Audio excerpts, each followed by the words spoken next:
Bismillahirrahmanirrahim. Assalamualaikum warahmatullahi wabarakatuh. Semoga teman-teman senantiasa diberikan kesehatan. Semangatnya terus berkobar-kobar, menyala-nyala, sehingga kita makin luar biasa. Teman-teman sekalian, pada kesempatan ini kita akan latihan lagi ya, membahas soal-soal kompetensi teknis penyuluh KB. Ini bisa untuk PNS maupun untuk P3K. Tetapi sebelumnya, teman-teman sekalian, saya ingin sampaikan ucapan selamat datang kepada teman-teman sekalian yang telah hadir, telah singgah di channel Ruang Bambang WI, Ruang Belajar Kita Semua. Dan terima kasih sangat kepada teman-teman yang sudah subscribe, karena dengan subscribe teman-teman memudahkan kita untuk lebih sering ketemu guna membahas hal-hal keren lainnya. Baik, teman-teman sekalian, kita akan awali pembahasan ini dari soal tentang pengertian KB, ya teman sekalian ya. Upaya mengatur kelahiran anak, jarak dan usia ideal melahirkan. Kemudian mengatur kehamilan melalui promosi perlindungan dan bantuan sesuai dengan hak reproduksi untuk mewujudkan keluarga berkualitas. Ini definisi menurut siapa teman sekalian ya. Jadi sekali lagi ini adalah pengertian menurut siapa. Nah, teman-teman kita pernah membahas ini bahwa kalau redaksinya atau pengertiannya seperti itu, maka ini masuk di eh, eh, definisi dari Undang-Undang Nomor 52 Tahun 2009 ya. Ini berarti pengertian ini merujuk atau berdasarkan pada pengertian KB menurut Undang-Undang Nomor 52 Tahun 2009. Baik ya, itu ya teman sekalian ya, ini kita coba cek di sini ya. Ini di Undang-Undang 52 Tahun 2009, keluarga berencana adalah upaya mengatur kelahiran anak nih teman sekalian, jarak dan usia melahirkan, mengatur kehamilan melalui promosi, perlindungan, dan bantuan sesuai dengan hak reproduksi untuk mewujudkan keluarga berkualitas. Jadi ini kutipan aslinya dari Undang-Undang Nomor 52 Tahun 2009 di bagian ketentuan umum. Baik ya, teman sekalian ya, itu definisi KP menurut Undang-Undang 52 tahun 2009. Kemudian yang kedua, teman-teman sekalian, kita akan coba bahas tentang pertumbuhan penduduk. Apa itu pertumbuhan penduduk, teman-teman sekalian? Pertumbuhan penduduk ini yang adalah perubahan jumlah penduduk di suatu wilayah tertentu pada pada waktu tertentu ya dibandingkan waktu sebelumnya. Jadi perubahan dibandingkan waktu sebelumnya. Ini mungkin mirip ya.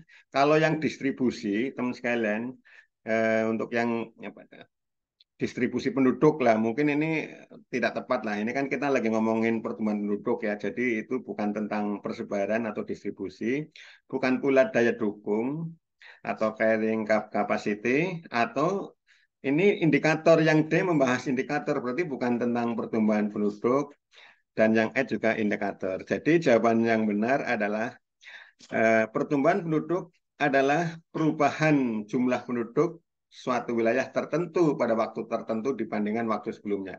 Jawaban yang benar adalah A. Oke ya, teman sekalian, itu pengertian pertumbuhan penduduk. Nah, kemudian pertumbuhan penduduk total. Ini ada pertumbuhan penduduk total, ada pertumbuhan penduduk alami, ada pertumbuhan penduduk non alami sebetulnya teman-teman. Tapi kita yang ditanyakan di soal ini adalah pertumbuhan penduduk total. Pertumbuhan penduduk total itu dipengaruhi oleh apa ya? Teman sekalian, ini yang kita bicarakan penduduk total. Yang pertama jawabannya adalah jumlah kelahiran dan kematian. Jadi penduduk total, ini kalau jumlah kelahiran dan kematian, teman sekalian, bukan penduduk total ya. Kemudian jumlah kelahiran dan kematian dan migrasi. Jadi menghitung jumlah kelahirannya, kemudian menghitung pula kematian dan migrasi. Ini adalah jawaban yang paling tepat ya. Pertumbuhan penduduk total adalah jumlah kelahiran dan kematian dan migrasi ya. Jadi nanti rumusnya seperti ini teman sekalian ya. Penduduk total sama dengan ya jumlah kelahiran dikurangi kematian ditambah migrasi masuk dan migrasi keluar. Jadi kalau yang C dan E tentu bukan ya. Baik, teman sekalian, yang berikutnya adalah tentang cakupan penduduk ini. cakupan penduduk yang dicacah hanya sebagian penduduk, tidak semua dihitung di data ya, jadi hanya sebagian saja, merupakan salah satu ciri dari pertama adalah sensus, registrasi, survei. Nah, kalau sensus ini yang kayak sensus penduduk itu 10 tahunan itu mendata semuanya. Kalau registrasi berarti apa data yang didaftarkan di pemerintah ya. Kemudian survei ini sampel teman-teman sekalian, sampel atau sebagian. Jadi jawaban yang benar adalah C. Jadi cakupan penduduk yang dihitung hanya sebagian penduduk atau sampel, jawabannya adalah C. Nah, karena hanya sebagian ya teman-teman sekalian, yang benar adalah C. Nah, teman-teman sekalian, kemudian kita sering pula mendengar istilah penduduk ya, pertumbuhan penduduk seimbang. Apa itu ya? Nah, pertumbuhan penduduk seimbang didefinisikan sebagai satu pertumbuhan penduduk seimbang dengan pertumbuhan pangan. Jadi menurut A ini seimbang dengan pertumbuhan pangan. Yang B, apabila total fertility rate sama dengan 2,1, ini berarti setiap perempuan sepanjang masa reproduksinya hanya punya anak dua ya, 2,1 berarti ada yang dua, ada yang tiga, tapi kebanyakan dua. Dan NRR sama dengan satu. Ini yang B ya, contohnya. NRR itu kelahiran perempuan yang menggantikan posisi eh, ibunya ya. Jadi satu satu perempuan yang bisa melahirkan digantikan oleh dalam keluarga itu oleh satu orang perempuan juga. Jadi dalam keluarga satu anak, ada satu anak perempuan. Itu NR1. Kalau ASFR, Age Specific Fertility Rate, sama dengan TFR, eh, tidak ya. Age Specific Rate kan berarti ini kelompok umur tertentu, sedangkan ini total. Kemudian yang D, pertumbuhan penduduk laki-laki seimbang penduduk wanita, bukan ya. Dan yang D adalah jumlah penduduk tetap. Penduduknya tetap, terus nggak berkurang, nggak ada yang lahir, nggak ada yang mati. Itu tidak. Berarti jawaban yang benar adalah di B ya teman-teman ya. Karena kita bicara penduduk seimbang, jawaban yang benar adalah apabila TFR 2,1, jadi rata-rata apa perempuan melahirkan hanya dua sepanjang hidupnya dan salah satunya adalah perempuan. Nah, itu akan menyebabkan adanya penduduk tumbuh seimbang. Definisi lahir mati teman-teman sekalian. Ini yang kita soroti adalah lahir mati, lahir mati ya, tidak ada tanda kehidupan.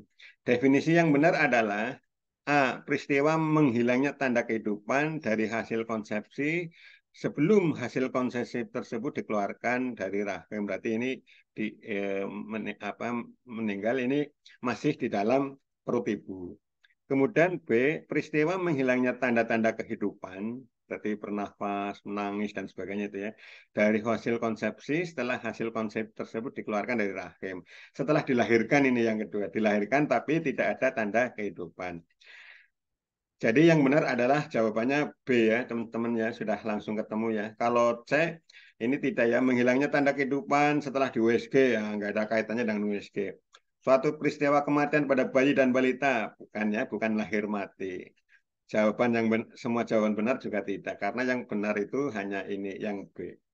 Jadi definisi lahir mati adalah peristiwa menghilangnya tanda-tanda kehidupan dari hasil konsepsi atau pembuahan setelah hasil konsepsi atau janin tersebut dikeluarkan atau bayi tersebut dikeluarkan dari rahim ibu. Lahir tapi tidak ada tanda-tanda kehidupan, tidak bernafas, tidak menangis, tidak ada denyut nadi dan sebagainya. Itu teman sekalian ya definisi lahir mati. Ini pengertiannya teman sekalian ya definisi lahir mati ya. Jadi peristiwa menghilangnya tanda kehidupan. Ini di bawah ini ya. Baik, teman sekalian, berikutnya kita akan bahas tentang struktur penduduk menurut komposisi umur dan jenis kelamin. Ya, jadi apabila ada struktur penduduk, gambar ya, yang menggambarkan komposisi umur dan jenis kelamin, maka dia bukan picat ya, tapi kan lingkaran ini. Jadi diagram lingkar, scatter chart ya. Ini juga bukan ya. Ini persebaran ya. Jadi ada kalau di grafik itu persebaran titik-titik ya. Kemudian piramida penduduk. Nah, ini yang benar. Nah, grafik Palok, Surface juga bukan. Jadi yang benar adalah ini ya, teman sekalian ya. Ini piramida penduduknya ini. gambarnya piramida penduduk berarti di sini ada umur, kemudian ini yang ada jenis kelamin ini yang biru merah ya, jadi perempuan dan laki-laki. Baik, oke teman-teman sekalian, kita akan jadi yang benar adalah piramida penduduk, teman sekalian ya. Nah, berikutnya adalah definisi yang tepat untuk istilah bonus demografi. Jadi pengertian yang tepat dari bonus demografi apa ya? Yang pertama adalah komposisi, distribusi, dan perubahan kependudukan sepanjang masa. Tidak ya, jadi ini berarti kita kan membahas tentang bonus ya, berarti keuntungan ya, teman-teman membahas tentang bonus berarti membahas tentang keuntungan dari kondisi demografi. Nah, ini yang B, keuntungan ekonomis yang disebabkan oleh penurunan rasio ketergantungan. Nah, ini teman-teman ya. Jadi kalau ada keuntungan secara ekonomis apabila eh, rasio ketergantungan ya apa dari individu atau warga atau penduduk yang yang tidak produktif dibandingkan yang produktif. Berarti jawaban yang benar adalah B. Kalau yang C, keuntungan ekonomis disebabkan banyaknya tenaga kerja juga salah. Ya. Keuntungan ekonomis oleh tingginya proporsi penduduk usia balita juga tidak benar ya. Dan keuntungan diperoleh karena kepadatan penduduk juga bukan. Jadi bonus demografi adalah keuntungan ekonomis yang disebabkan oleh penurunan rasio ketergantungan. Terus sekalian kita lanjutkan. Lah ini ada apa saya coba ambilkan ya satu referensi ya memberikan pengertian bahwa bonus demografi atau demographic dividend adalah suatu keuntungan ekonomis yang disebabkan menurunnya rasio ketergantungan jumlah penduduk sebagai hasil fertilitas jangka panjang. Ketergantungan ya, ketergantungan itu jumlah penduduk itu ketergantungan dari penduduk yang tidak usia produktif kepada usia produktif. Berikutnya teman-teman sekalian dalam apa perihal kependudukan ada yang dinamakan angka kematian bayi atau infant mortality rate ya. Infant mortality rate itu artinya apa? Nah, kalau yang A kita baca jumlah kematian anak 0,5 tahun ya, selama padahal yang kita bicarakan bayi ini berarti bukan 0 sampai 5 tahun. B adalah jumlah kematian bayi kurang dari 1 tahun. Nah ini ya bayi ya. Pada suatu tahun tertentu per 1.000 kelahiran pada tahun yang sama. Yang C jumlah kematian bayi sebelum 1 bulan ya. Salah ya, bayi kan sampai 1 tahun. Banyaknya kematian bayi yang berumur antara 1 bulan sampai lah ini juga antara 1 bulan berarti kalau belum 1 bulan bukan. Banyaknya kematian bayi secara serentak juga bukan. Jadi jawaban yang benar adalah teman sekalian ya, ini adalah B.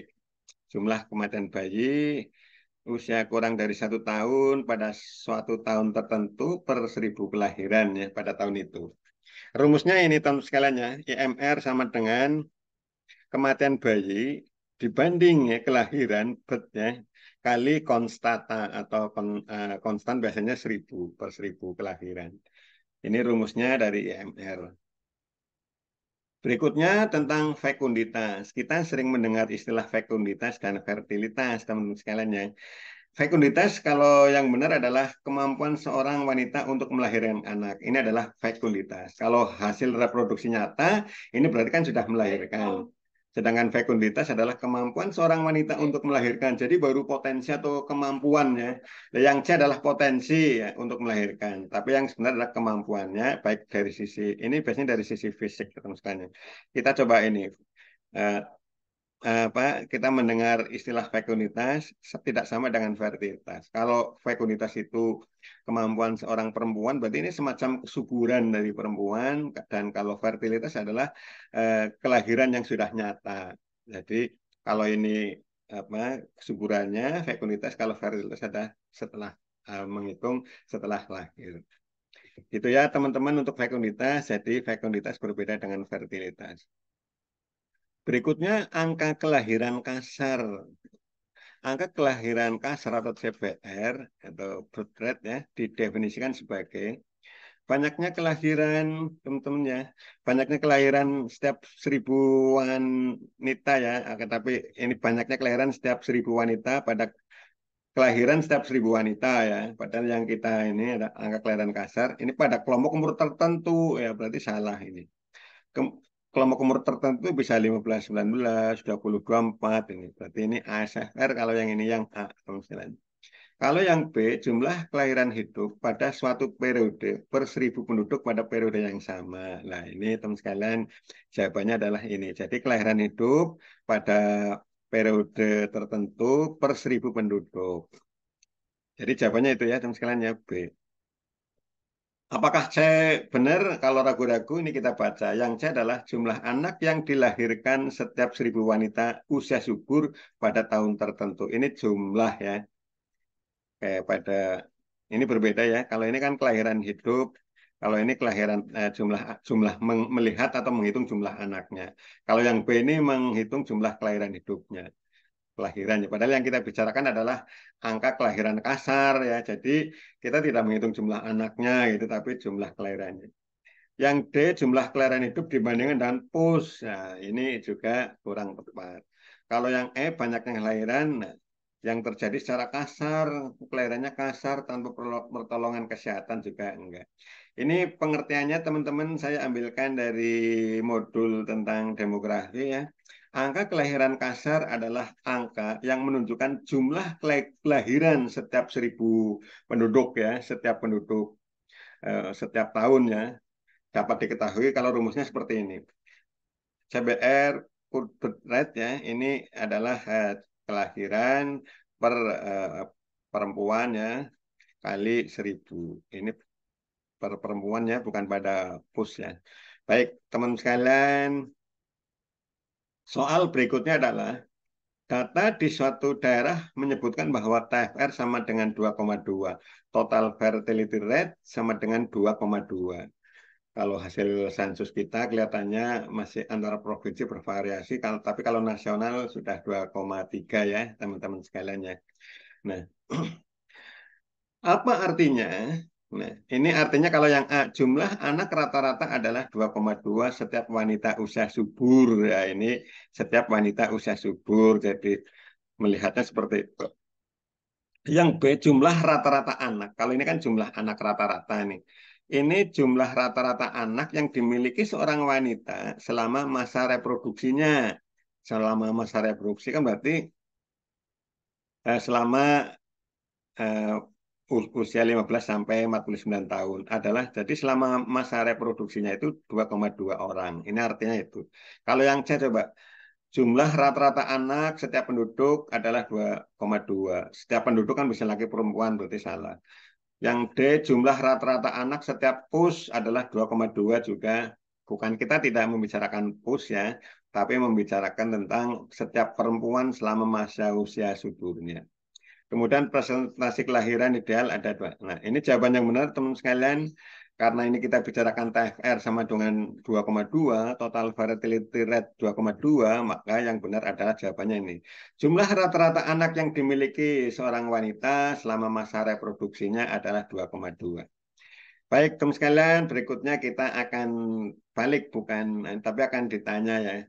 Kalau ada jumlah kelahiran setiap 1.000 wanita berumur 15 sampai 49 tahun disebut sebagai apa gitu ya.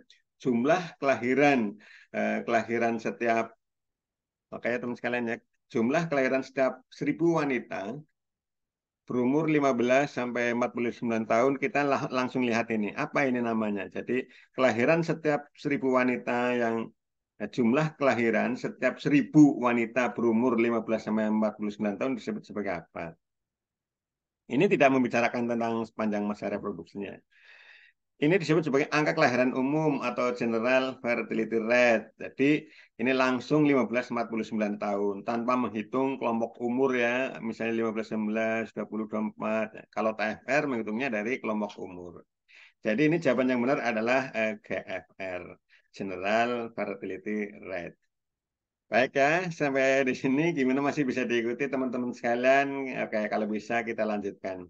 Kita masuk ke perihal keluarga teman-teman sekalian ya. Kalau tadi lebih ke demografi ya, ilmu demografi sekarang ke keluarga. Nah, unit terkecil dari masyarakat yang terdiri dari suami istri dan anaknya ya, atau ayah dan anaknya, ini semacam duda dan anaknya, kemudian atau ibu dan anaknya, atau janda dengan anaknya, merupakan pengertian apa itu? Ini maksudnya adalah pengertian apa itu? Teman-teman, kalau kita melihat di undang-undang itu adalah pengertian keluarga. Jadi kalau di undang-undang itu, Undang-Undang 52 tahun 2009, keluarga adalah unit terkecil dalam masyarakat yang terdiri dari suami istri atau suami istri dan anaknya ya, atau suami istri dan anaknya, atau ayah dan anaknya, atau ibu dan anaknya.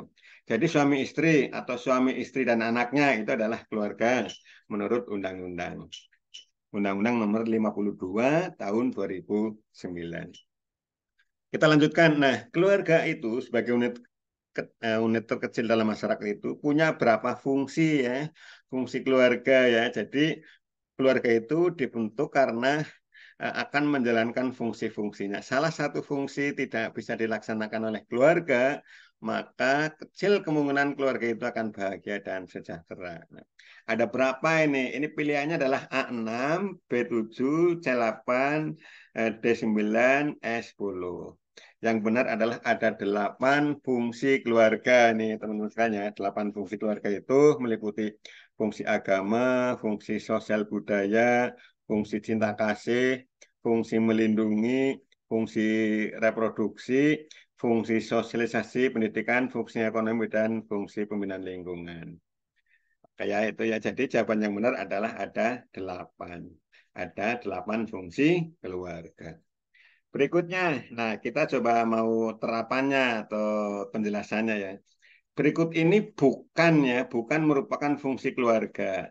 Tadi kan kita lihat teman-teman sekalian ya, kalau di ini kan 8 fungsi keluarga itu fungsi agama, fungsi sosial budaya, cinta kasih, melindungi reproduksi gitu ya.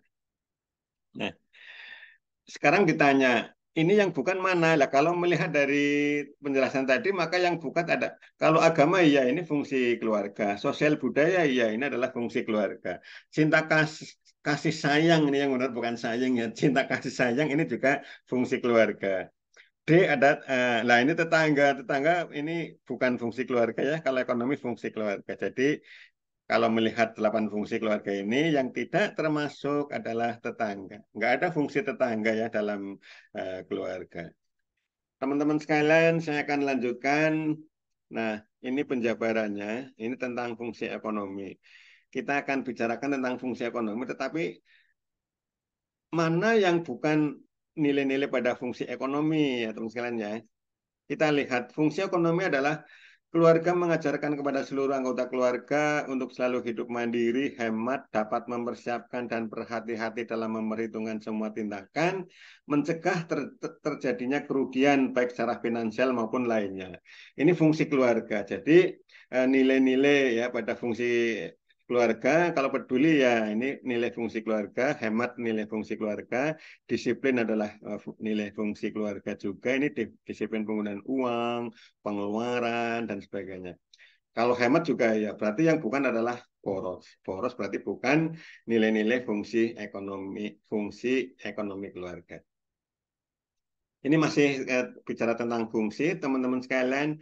Mana berikut ini yang merupakan contoh perilaku penerapan fungsi cinta kasih ya. Mana ini teman sekalian? Mana yang bukan ini pertanyaan ini. Manakah yang bukan ya? Bukan merupakan contoh perilaku fungsi. Jadi yang bukan fungsi cinta kasih adalah satu membacakan cerita. Ya betul, memberikan kesempatan pada anak untuk bermain. Ya, ini juga fungsi cinta kasih. Mengajarkan anak untuk berbagi termasuk ya fungsi cinta kasih supaya anak tidak pelit, tidak kikir ya, tapi suka menolong, berbagi, kasih sayang pada temannya. Jangan biarkan anak bermain dengan temannya. Lah ini tentu bukan ya. Ini berarti yang bukan merupakan contoh ini. Kalau anak ya biarkan bermain dengan temannya supaya nanti tumbuh rasa kasih sayangnya gitu ya. Berarti jawaban yang benar ini adalah ini. Ini maksudnya adalah bukan contoh perilaku. Nah, ini karena teman sekalian apa sih?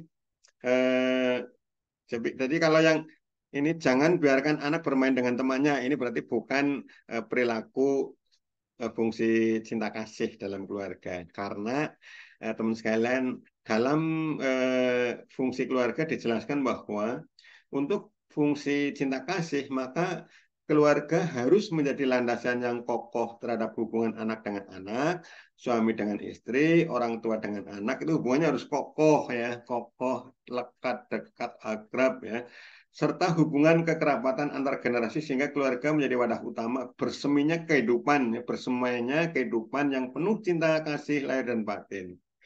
Baik, oke ya teman sekalian ya, ini adalah penjelasan dari fungsi cinta kasih. Kemudian teman-teman sekalian, soal berikutnya adalah mengajak dan mengajarkan ibadah kepada anak ya, mengajak dan mengajarkan ibadah kepada anak sejak dini merupakan penerapan fungsi apa gitu ya, fungsi keluarga apa. Karena ini membicarakan tentang mengajarkan ibadah, menanamkan nilai-nilai ibadah, maka dia tentu masuk di fungsi agama. Kayak bukan fungsi cinta kasih, ini kan masalah ibadah. Fungsi sosial juga bukan, fungsi perlindungan bukan. Ini saya coba, ini nilai-nilai di fungsi agama ada 12 teman-teman. Yang pertama iman, takwa, lah ini berarti tentang peribadatannya. Jujur, tenggang rasa, rajin, soleh, lah ini juga peribadatan. Ketaatan, suka membantu, disiplin, sopan santun, sabar, dan ikhlas, serta kasih sayang. Ini adalah nilai-nilai yang bisa didapatkan apabila fungsi keluarga bisa, fungsi agama dalam keluarga bisa berjalan. Teman-teman sekalian, berikutnya adalah berikut ini mana yang merupakan contoh perilaku penerapan fungsi perlindungannya. Ini kita tanya, berikut ini mana penerapan fungsi perlindungan. Nah, ini saya sudah coba bold ini, kelihatannya ini yang merupakan fungsi perlindungan dibandingannya. Memantau kehamilan maksimal 5 kali, nah, ini bukan fungsi perlindungan. Selalu membentak dan menakut-nakuti anak lah, ini juga bukan cara melindungi anaknya. Menciptakan lingkungan rumah yang aman lah, ini aman bagi orang tua, aman bagi anak, ini adalah fungsi perlindungan. Jadi yang benar adalah ini. Kalau kita lihat teman-teman ya, kalau fungsi perlindungan itu berarti seluruh anggota keluarga harus saling melindungi baik jasmani dan rohani dan dari ancaman dan bahaya yang ada. Nah, kita ciptakan lingkungan yang aman supaya tidak ada ancaman ya, ancaman baik jasmani maupun rohani. Jadi jawaban yang benar adalah saya yang paling tepat maksudnya. Berikutnya di bawah ini mana yang bukan merupakan contoh penerapan fungsi pembinaan lingkungan ya, yang bukan. Ini juga sudah saya tebalkan ini menurut saya teman-teman ya. Soalnya kalau lihat yang pertama itu mengajarkan anak membuang sampah pada temannya kan benar nih, ini fungsi lingkungan. Mengajarkan anak untuk tidak merusak lingkungan. Nah, ini kan termasuk apa, pelaksanaan fungsi lingkungan di dalam keluarga. Memanfaatkan lahan pekarangan ditanami sayuran. Nah, benar ini kaitannya masih dengan pembinaan lingkungan. Yang menanamkan nilai kebersamaan, menanamkan nilai-nilai kebersihan. Nah, ini juga fungsi pembinaan lingkungan. Jadi teman-teman jawaban yang benar adalah mengajarkan anak. Berarti kan yang bukan contoh fungsi pembinaan lingkungan adalah mengajarkan surat-surat sembarangan, surat-surat di tembok orang, di tembok di jalan, pakai pilok dan sebagainya. Ini fungsi pembinaan lingkungan teman-teman ya. Orang tua menanamkan dan membiasakan pelestarian lingkungan yang bersih, rapi dan indah, ya, yang akan berakibat pada kesehatan baik fisik maupun rohani. Baik ya, teman sekalian ya. Berikutnya adalah di bawah ini mana yang bukan merupakan ini yang bukan ya, saya garis bawahi. Di bawah ini mana yang bukan merupakan contoh penerapan fungsi sosialisasi dan pendidikan. Jadi teman-teman kalau mengerjakan soal itu harus hati-hati ya, karena seringkali maksudnya bukan, tapi kita lupa misalnya ini enggak kita lingkari itu ya. Di bawah ini manakah yang bukan merupakan contoh, ini kelihatannya kurang jelas ya, maka saya lingkari ini, yang bukan. Jadi harus hati-hati ketika mengerjakan soal. Yang bukan Ini memuji setiap usaha yang telah dilakukan. Nah, ini termasuk fungsi atau pelaksanaan sosialisasi dan pendidikan supaya anak termotivasi terus berbuat baik gitu. Jadi kalau apa usaha yang telah dilakukan anak itu harus diapresiasi. Ya, baik usahanya itu berhasil atau tidak gitu ya, supaya tidak putus asa. B. Memberikan semangat untuk mencoba kembali jika anak gagal. Nah, ini ketika menjumpai anak sedang mungkin belum berhasil apa yang sedang dikerjakan, kita harus tetap memberi semangat. Tidak boleh sebaliknya ya, mengejek dan sebagainya. Kemudian menyediakan alat permainan edukatif. Ini termasuk fungsi sosialisasi dan pendidikan supaya anak itu bisa apa terstimulasi ya baik gerakan kasar gerakan halusnya ya supaya tumbuh kembangnya baik. Melarang anak untuk bermain bersama teman sebaya lah. Melarang ini boleh nggak dalam fungsi sosial pendidikan? Tentu ini dilarang ini ya. Maksudnya jangan dilakukan nih melarang anak bermain dengan teman sebaya. Nanti anak tidak bersosialisasi ya, terus tidak mendapatkan nilai-nilai kebaikan dari eh, pertemanan. Yang mengenalkan anak cara cara berkomunikasi. Teman sekalian, menurut saya ini jawaban yang bukan ya, jadi bukan merupakan contoh penerapan fungsi sosial pendidikan adalah melarang anak. Oke, teman sekalian, kemudian ada contoh mengajarkan anak untuk mengucapkan permisi ya jika melewati banyak orang merupakan contoh perilaku penerapan fungsi apa itu. Ini kalau kaitannya dengan mengucapkan permisi ya berarti ini kan tentang sosial ya. Tentang sosial, tentang apa? Ini kelihatannya mengucapkan permisi ini yang jadi ini pembahasan. Ini kelihatannya masuk di sosial budaya. Bagaimana anak bisa menempatkan diri pada lingkungan pergaulan, norma-norma ya, norma-norma sosial dan budaya yang ada. Itu masuk di fungsi pergaulan. Nah, untuk fungsi penerapan fungsi apa sosial budaya, ini yang dimaksud adalah ini, orang tua menanamkan pola tingkah laku yang berhubungan dengan orang lain dalam melestarikan warisan budaya ya. Jadi toleransi, saling menghargai, gotong royong lah. Ucapan permisi kan berarti kan menghargai orang yang mau dilewati, orang ya, gotong royong, kerukunan, kebersamaan.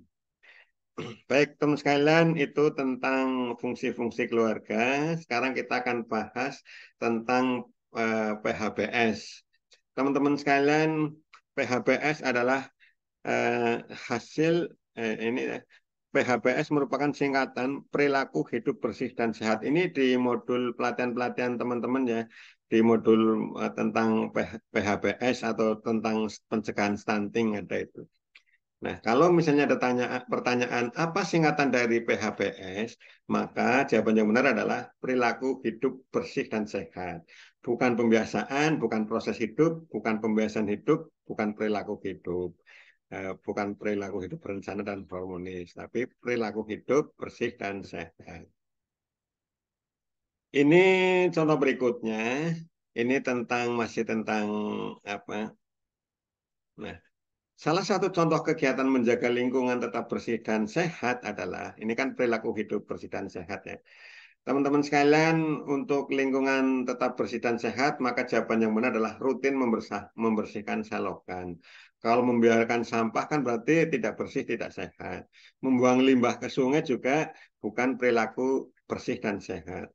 Malas ikut kerja bakti berarti bukan perilaku bersih sehat. Membuang tempat sampah, lah ini malah membuang tempat sampah. Tempat sampah harus dipakai malah dibuang kan. Berarti ini bukan ya, bukan contoh menjaga lingkungan. Jadi kalau salah satu contoh menjaga lingkungan yang tetap bersih dan sehat adalah rutin membersihkan selokan ini contoh. Ini jawaban paling tepat dibanding yang lain. Oke, kemudian teman-teman kaitannya dengan PHBS, perilaku hidup bersih sehat, teman-teman kita direkomendasi, disarankan untuk mencuci tangan pakai sabun ya dan air mengalir. Kenapa begitu? Karena teman sekalian, ini cuci tangan dengan sabun dan air bersih ini berkaitan dengan kebersihan diri sekaligus langkah pencegahan penularan berbagai jenis penyakit. Ini kan pakai sabun nih, berarti kan sabun kan dapat membunuh bakteri atau kuman ya. Oke, jadi teman sekalian kalau cuci tangan pakai sabun, maka tangan akan bersih dan bebas dari kuman. Kalau begitu jawaban yang benar mana? Apakah menambah kuman yang ada di tangan ya? Jadi pakai sabun masa menambah kuman kan tidak. Dapat menularkan kuman ke orang lain. Ya, kalau pakai sabun kelihatannya tidak akan menularkan kuman karena tangan sudah bersih dari kuman. Kalau yang C terkena infeksi kulit, nah mencuci pakai sabun dan manfaatnya masa terkena infeksi kulit. Nah, D adalah tangan menjadi bersih dan bebas dari kuman. Jadi jawaban yang benar adalah D. Kalau ada pertanyaan seperti ini, jadi teman-teman kita melihatnya seperti itu ya. Jadi coba dicermati jawabannya satu persatu. Dan lebih penting lagi adalah coba soalnya ini jangan sampai kita nanti terjebak pada pertanyaan. Apa dampak jika seorang ibu lupa mencuci tangan? Nih, ibunya lupa mencuci tangan, apalagi apa berarti nggak pakai sabun juga kan? Cuci tangan tidak ya. Lalu menyuapi, tangan masih kotor, menyuapi. Nah, kira-kira akibatnya apa? Ini anak akan selalu sehat ya? Salah ya, wong tangan ibunya kotor, berat badan anak akan naik ya. Wong anaknya bisa sakit karena ibunya tangannya kotor, anak tidak mau makan, terus. Nah ini jawaban yang paling tepat dari pertanyaan itu adalah ini teman sekalian ya, anak mudah terkena berbagai penyakit. Nah, mengapa cuci tangan dengan air mengalir saja tidak cukup? Mengapa? Mengapa cuci tangan? Bukankah misalnya cukup dengan air mengalir itu, nggak usah pakai sabun. Ternyata itu tidak cukup. Jadi dengan air mengalir dan menggunakan sabun. Karena teman sekalian, kuman masih menempel di tangan. Jadi banyak kuman menempel di tangan. Ini kemarin untuk pencegahan apa new, new normal itu ya, itu kemarin ini disosialisasikan. Ya. Kalau misalnya B kan enggak ini. Karena tidak ada busa ya, karena enggak karena hanya air mengalir tidak berbusa, tapi kan ini bukan jawaban yang tepat. Sabun dapat karena sabun dapat menularkan penyakit. Sabun malah harusnya mencegah kuman ya. Ini malah tulisnya menularkan penyakit berarti salah. Karena sabun dapat menyebabkan stunting. Wah, ini ini jawaban-jawaban yang perlu diwaspadai ya. Jangan sampai kita terjebak. Jadi jawaban yang benar adalah karena kuman masih menempel di tangan. Teman sekalian, setiap bayi sampai balita harus ditimbang ya. Di mana dan kapan penimbangan bayi dan balita dilakukan? Sebetulnya di mana-mana bisa, tetapi penimbangan yang nanti dikaitkan dengan pemantauan baik kartu kembang anak maupun kartu menuju sehat ya, yang KMS atau sekarang ada buku KIA ya, buku kesehatan ibu anak, maka sebaiknya penimbangan itu dilakukan di posyandu. Ya, ini kan penimbangan bayi dan balita di mana-mana bisa. Tapi teman sekalian, supaya bisa terpantau bersama oleh kader, oleh bidan ya, tenaga kesehatan, kemudian perleng apa alat untuk memantau tumbuh kembang juga ada ya, ada kartu tumbuh ada kartu kembang anak, ada buku KIE dan sebagainya, maka sebaiknya di posyandu. Kalau di rumah mungkin hanya ditimbang saja. Di kelurahan nggak ada penimbangan ya, mulai umur 35 tahun, siapa yang mau nimbang. Di sekolah juga tidak ada penimbangan 3 sampai 5 tahun. Baik remaja, setiap pertemuan itu hanya urusan remaja ya teman sekalian ya, tidak melakukan penimbangan bayi dan balita. Baik teman sekalian, mungkin itu ya yang bisa saya sampaikan. Sementara ini berarti kita baru saja membahas soal-soal demografi, kemudian fungsi keluarga dan perilaku hidup sehat. Ke, ke depan kita akan bahas pembahasan soal-soal untuk penyuluh KB ya bagi P3K di mata atau bidang atau di substansi-substansi yang lain. Kurang lebihnya mohon maaf teman-teman sekalian, semoga bermanfaat. Terima kasih atas perhatiannya. Assalamualaikum warahmatullahi wabarakatuh.